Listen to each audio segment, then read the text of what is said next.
BNP ও NCP নেতাকর্মীদের মধ্যে সংঘর্ষ হয়েছে, অন্তত 15 জন আহত হয়েছে। দর্শক দেখতে পাচ্ছেন জামাতে আমির এবং হাসনাতের উপর ঝাঁপিয়ে পড়েছে আওয়ামী লীগ কর্মীরা, জুতাপেটা করছে। যে হামলাটি হয়েছে আমরা দেখলাম চোখের সামনে, যে অল্প কিছু লোক স্লোগান দিতে দিতে অতর্কিত যে চুপচাপ এসে হামলা করেছে এমন।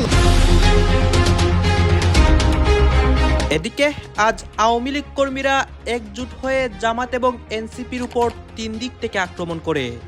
জামাতে আমির, সার্জিস, হাসনাত, অসংখ্য নেতাকর্মী আহত।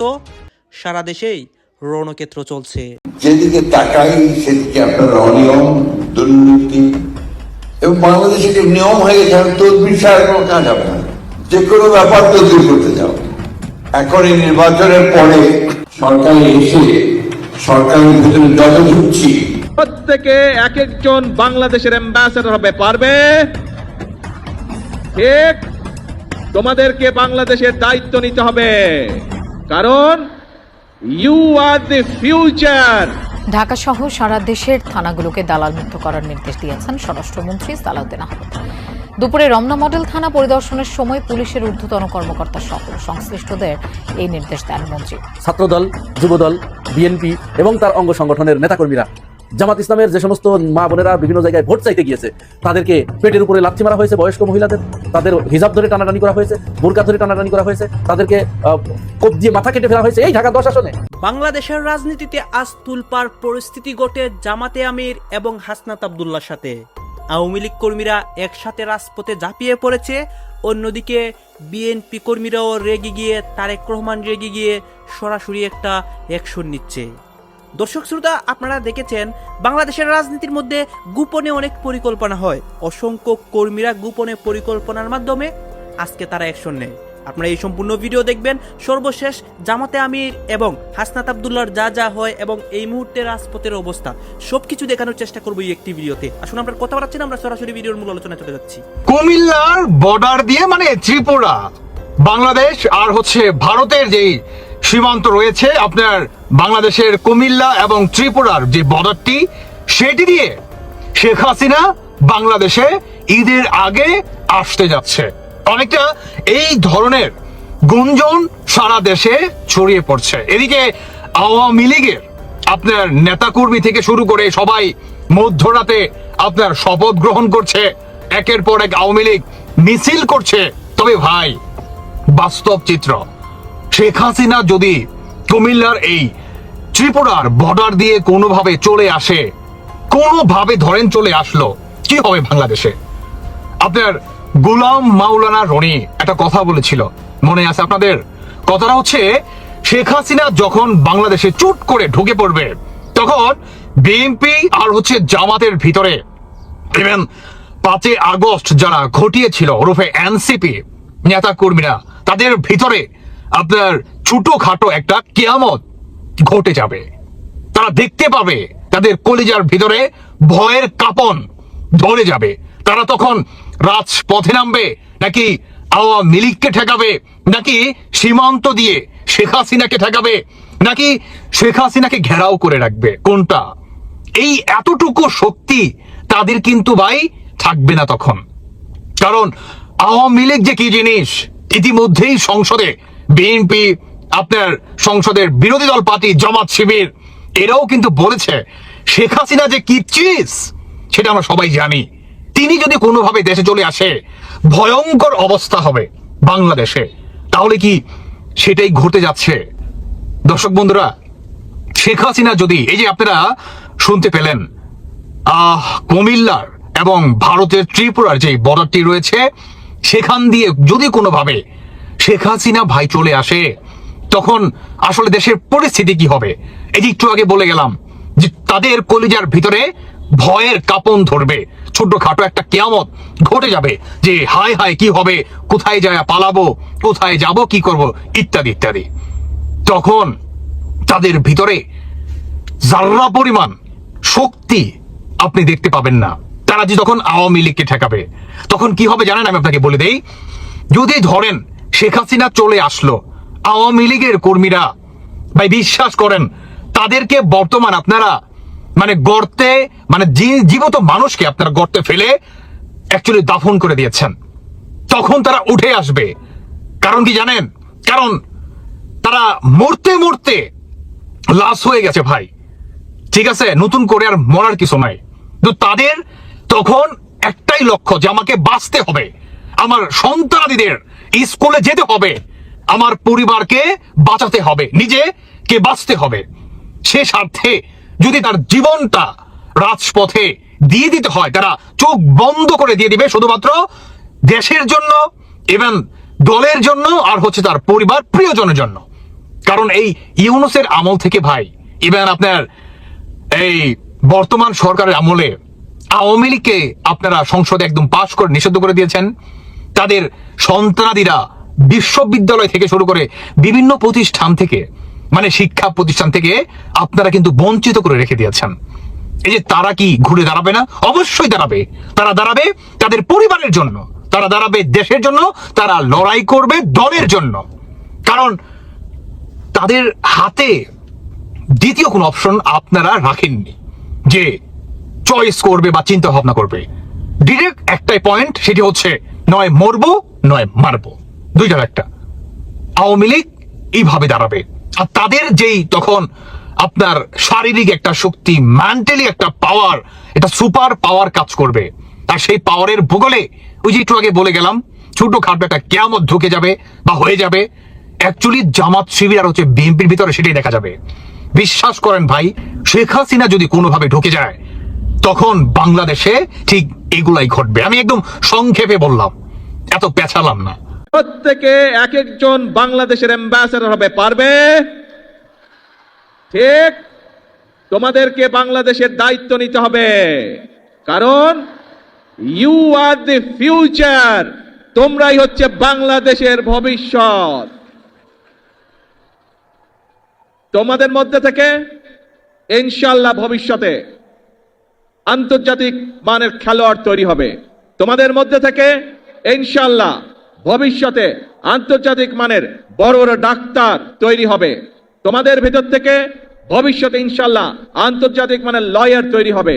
তোমাদের মধ্যে থেকে ভবিষ্যতে ইনশাআল্লাহ আন্তর্জাতিক মানের ইঞ্জিনিয়ার তৈরি হবে।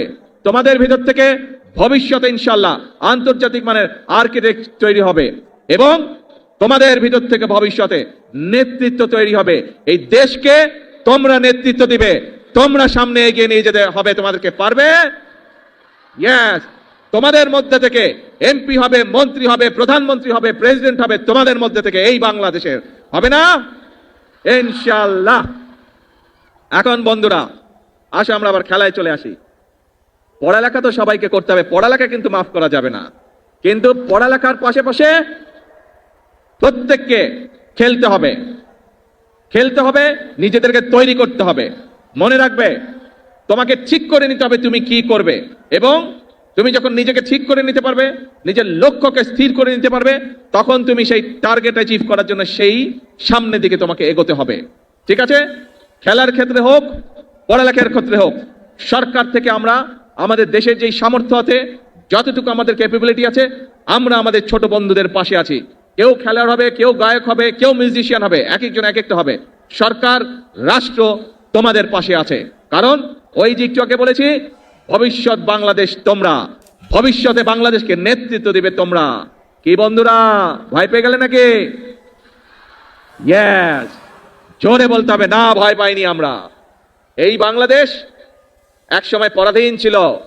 আমাদের পূর্বপুরুষরা এই বাংলাদেশকে স্বাধীন করেছে, যুদ্ধ হাতে, অস্ত্র হাতে যুদ্ধ করে স্বাধীন করেছে। তারপর বিভিন্ন সমস্যা হয়েছে দেশে। আমাদের দেশের মানুষরা, বিশেষ করে তোমাদের মনে আছে 2024 সালের 5ই আগস্ট এই দেশের ছাত্র জনতা এই দেশের মানুষকে আবার স্বাধীন করেছে। আবার আমরা সামনে এগিয়ে চলার পথ পেয়েছি প্রিয় বন্ধুরা। কাজেই এখন তোমাদের নিজেদেরকে তৈরি করতে হবে। তোমরা ছোট বন্ধুরা সারা বাংলাদেশে যারা আজকে আমাকে দেখছো, তোমাদের প্রত্যেককে নিজেদেরকে তৈরি করতে হবে। তোমরা যত সুন্দরভাবে নিজেদেরকে তৈরি করতে পারবে, তোমরা যত শক্তিশালী ভাবে নিজেদেরকে তৈরি করতে পারবে, যে খেলোয়াড় হতে চাও তাকে খেলোয়াড় হতে হবে, যে গায়ক হতে চাও তাকে গায়ক হতে হবে, যে মিউজিশিয়ান হতে চাও তাকে মিউজিশিয়ান হতে হবে, যে আর্কিটেক্ট হতে চাও তাকে আর্কিটেক্ট হতে হবে, যে ইঞ্জিনিয়ার হতে চাও তাকে ইঞ্জিনিয়ার হতে হবে, যে ডাক্তার হতে চাও তাকে ডাক্তার হতে হবে। প্রত্যেককে তোমাদের গড়ে উঠতে হবে, তাহলেই বাংলাদেশ গড়ে উঠবে। আগামীর বাংলাদেশ সম্পূর্ণভাবে নির্ভর করছে তোমাদের উপরে।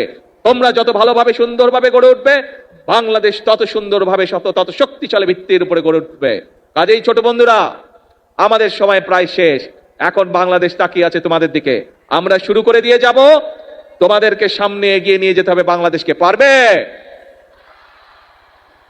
এখন বলো তো কে কে পারবে না, হাত তুলো। কে কে পারবে না হাত তুলো। এদিকের গ্যালারি দেখি কে কে হাত তুলেছে। না, এদিকের গ্যালারিতে কেউ হাত তুলেনি। এইদিক গ্যালারিতে কে হাত তুলেছে? কে হাত তুলেছে? পারবে না, পারবে না কে? না, দেখি কেউ হাত তুলেনি। এইদিকের গ্যালারি, না পারবে না। এবার বলো পারবে কে কে? ইয়েস, সবাই পারবে ইনশাআল্লাহ। তাহলে আজকে নম্বর বক্তৃতা। এখন বিষয় অল্প, পড়তে হবে, নিজেকে রেডি করতে হবে, আর খেলতে হবে।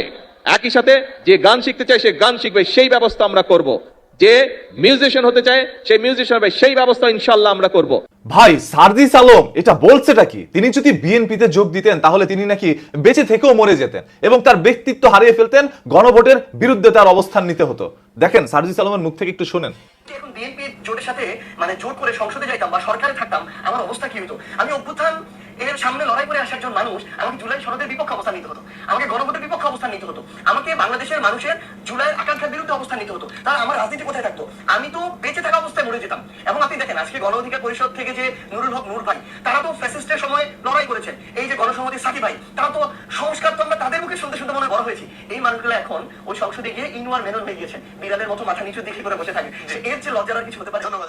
এখানে সার্জিস আলম শুধু বিএনপিকেই কথা বলতে যান নাই, সেখানে কিন্তু টেনে নিয়ে আসছেন নুরুল হক নূর ভাইকেও। বলছেন যেই লোকগুলোর কাছ থেকে আমরা সংস্কারের কথা শুনতে শুনতে বড় হয়েছে, আজ তারা বিএনপিতে যুক্ত হয়ে সংসদের মধ্যে গিয়ে বিড়ালের মতো বসে থাকে। আমরা দেখেছি অতীতে, যখন আমরা চিনতাম, ছোটবেলা থেকেই তো চিনেছি ভিপি নূর, তিনি ঢাকা বিশ্ববিদ্যালয়ের ভিপি ছিলেন। ওইখান থেকে তিনি যে লড়াই সংগ্রাম চালিয়েছিলেন সেটা আসলেই বলা যাবে না যে তিনি কিছু করে নাই। তিনি দেশের জন্য অনেক কিছু করার চেষ্টা করেছেন এবং তার উপর দিয়ে যে ঝড়ঝাপটা গিয়েছে সেটা আমরা স্বচক্ষে দেখেছি। আর অনেক কিছু তো আমরা জানি না, দেখি নাই। সো এরকম একজন মানুষ নাকি এখন সংসদে গিয়ে বিড়ালের মতো চুপ করে আছে, যারা একসময় সিংহের মতো গর্জন দিয়েছিল দেশে। তো কেন সার্জিস আলম বিএনপিতে যুক্ত হয় নাই? বিএনপিতে যুক্ত হলে নাকি তার রাজনীতি ক্যারিয়ার নষ্ট হয়ে যেত এবং বিএনপিতে যুক্ত হলে তার গণভোটের বিরুদ্ধে যেতে হতো, জুলাই সনদের বিরুদ্ধে যেতে হতো। তিনি তো সেটা করতে পারবেন না, কারণ তিনি জুলাই আন্দোলনের একজন প্রথম সারির ধরেন যোদ্ধা ছিলেন। তো সার্জিস আলমের এই বক্তব্যের পর অনেকেই তার বিরুদ্ধে অনেক কিছু বলতে পারেন, আপনাদের নিজস্ব মতামত থাকতেই পারে। আমি এখানে কোনো মতামত দিতে আসি নাই, আমি শুধু কথাটা আপনাদের সামনে তুলে ধরতে আসলাম, কারণ মতামতের দিন ভাই এখন শেষ। 2026 সালে এসে এখন সবার হাতে স্মার্টফোন, এবং এই স্মার্টফোন আর ইন্টারনেট ব্রাউজিং এর কারণে তারা সকল ডিসিশনগুলো ইন্টারনেট থেকে নিতে পারে। আমাদের সামনে যে ভিডিও ফুটেজগুলো আসে প্রতিনিয়ত, আমরা এগুলোকে একটু বিবেচনা করলেই বুঝতে পারি কে আমাদের জন্য যোগ্য আর কি অযোগ্য। তো যোগ্য হিসেবে হয়তো বা বিএনপিকে আপনারা এবার সমর্থন করে নির্বাচিত করেছেন, এই বিএনপির কাছ থেকে আপনারা নতুন কিছু চান। তো নতুন কি পাচ্ছেন এটা হচ্ছে বড় কথা। যেহেতু 1947, 1952 এবং 1971-72 নিয়ে কথা বলার সময় এখন আমাদের কাছে নাই। ইতিহাস জানে না এমন কেউ নাই, নতুন করে বাঙালিকে ইতিহাস জানাইতে হবে না। বাঙালি ইতিহাস বিদ্যা শিখতে এখন আপনাদেরকে ভোট দেয় নাই। বিরোধী দলেরকেও সেম একই কথা বলবো যে এখন আপনারা জনগণের জন্য কি করতে পারেন সেটা নিয়ে সংসদের মধ্যে আলাপ আলোচনা শুরু করেন। যেদিকে তাকাই সেদিকে আপনার অনিয়ম, দুর্নীতি এবং বাংলাদেশে যে নিয়ম হয়ে গেছে, তদবির ছাড়া কোনো কাজ হবে না। যে কোনো ব্যাপার তদবির করতে যাও। এখন এই নির্বাচনের পরে সরকারে এসে সরকারের ভেতরে যত ঢুকছি আমি আতঙ্কিত হচ্ছি। আজকে একটা সমাজ, এমন একটা সমাজ এই বিগত 15-16 বছরে ফ্যাসিস্ট আওয়ামী লীগ তৈরি করে এগিয়ে গেছে, যে সমাজটা তার সমস্ত যে এথিক্স, সেই এথিক্সকে হারিয়ে ফেলছে। আমি তো ধরেন এই ফ্যাসিস্ট হাসিনা চলে যাওয়ার পরে আমরা একটা ইন্টারিম গভর্নমেন্টের সময় ছিলাম, তখন সরকারের ভেতরটা দেখতে পারিনি। এখন এই নির্বাচনের পরে সরকারে এসে সরকারের ভেতরে যত ঢুকছি আমি আতঙ্কিত হচ্ছি যে আমরা কিভাবে এই রাষ্ট্র কাঠামোটাকে এই সমস্ত মানুষগুলো দিয়ে আটকে রাখবো। যেদিকে তাকাই সেদিকে আপনার অনিয়ম, দুর্নীতি, স্বজনপ্রীতি এবং সামনে এগিয়ে যাওয়ার পথে বাধা প্রতি ক্ষেত্রে, এবং বাংলাদেশে যে নিয়ম হয়ে গেছে তদবির ছাড়া কোনো কাজ হবে না। যে কোনো ব্যাপার তো দূর করতে চাও, এক মন্ত্রীকে দিয়ে মুখ্য দর্শক আপনারা তো দেখলেন এখানে কি কথা হচ্ছে, অনেকে কিন্তু অনেক কথা বলতেছে, অনেকে আলোচনা করতেছে, অনেকে সমালোচনা করতেছে। বিশেষ করে এখানে দেখতে পাচ্ছেন আমরা দেশের রাজনীতির প্রেক্ষাপট নিয়ে সবাই সবার মন্তব্য প্রকাশ করে। কাজ এই বিষয়গুলো দেখে এবং দেশের রাজনীতির প্রেক্ষাপটগুলো নিয়ে আপনার মন্তব্য কি, আপনার গুরুত্বপূর্ণ মন্তব্যটা অবশ্যই আপনারা আমাদের কমেন্ট বক্সে লিখে যাবেন। সর্বশেষ আপনাদের কাছে আমাদের একটা রিকোয়েস্ট থাকবে, আপনারা আমাদের চ্যানেলে নতুন দর্শক হয়ে থাকলে চ্যানেলটি সাবস্ক্রাইব করবেন এবং পাশে থাকা বেল বাটন চলে যাবেন যাতে করে নেক্সট ভিডিওটা সবার আগে আপনাদের কাছে পৌঁছে যায়। ধন্যবাদ।